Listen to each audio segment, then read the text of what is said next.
Hello, everyone. Life isn't meant to be lived through the mind. It's meant to be lived through the heart. And, after generations of living through the mind, we as humans, we dialogue everything and we make assumptions about what's happening, what should happen, what will happen. We have expectations, and not very many of those expectations serve us. If we live through the heart, instead of meeting things and seeing what we expect, we meet with the realness that's before us. For example, if I'm meeting somebody and I've got an expectation about who they are, that person can only show up in that way. Or I will only see in them through those expectations. I'll never see the real person because nothing can override the mind.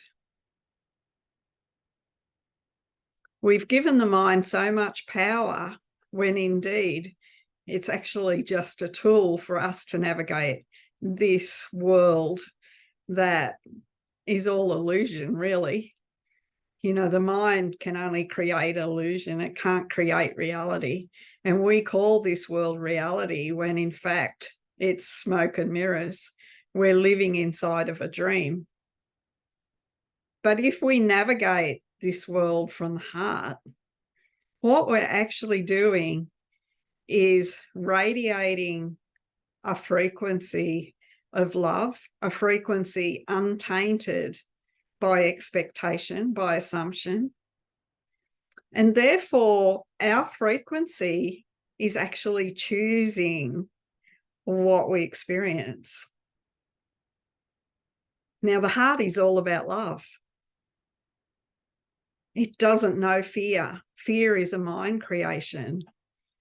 So when we look at the world through our heart, when we meet it through feeling, we're actually meeting it in presence. We're meeting it in the closest reality that it's got, in its closest truth. And because there is no fear in the heart, there is no duality. So we don't meet with lack, we don't meet with danger, we don't meet with discomfort. We meet all things from the frequency of our heart. We meet all things in wholeness. And it's vulnerable, or at least it feels vulnerable, to meet things with an open heart. Most of us closed off our hearts a long time ago to avoid getting hurt. I know I did. You don't want to let people too close just in case. What if they say something that upsets me? What if they do something? I don't want to show my vulnerability. So if I close my heart down, then I'm safer. But it's not true, because when we live through the heart, we can't meet with anything except that frequency of our heart. See, we're energetic beings in an energetic world. So to be vulnerable is to open our heart. And a lot of people say, oh, look, I was really vulnerable. I shared what I was feeling. But they share what they're feeling through thought. They're not sharing what they're feeling through direct feeling.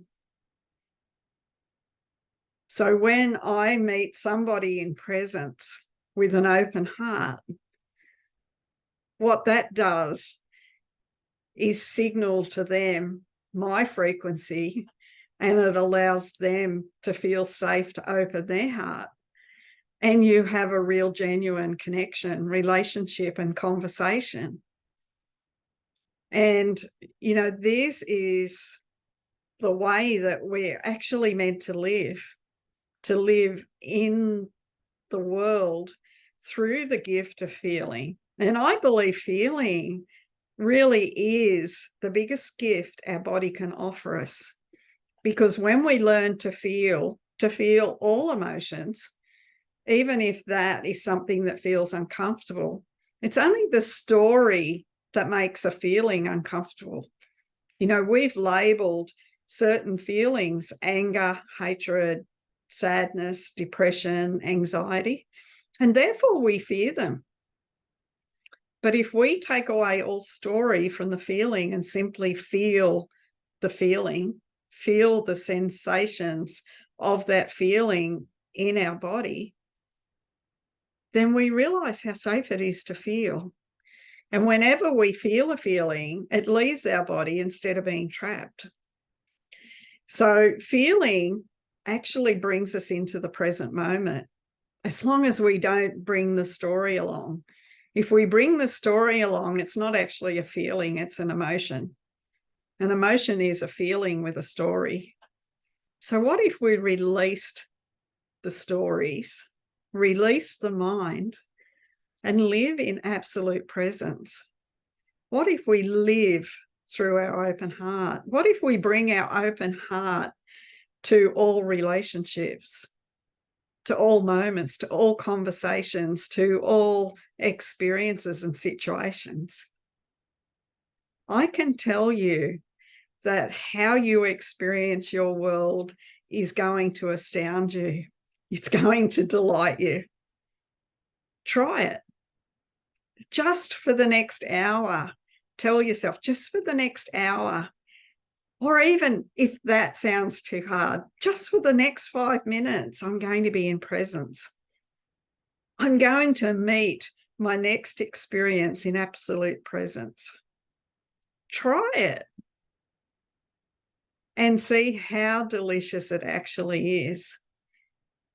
Because the moment you release the mind, as Abraham Hicks says, the cork will float. In other words, you're going to float straight back up into those higher frequencies of unity and wholeness, your natural vibration.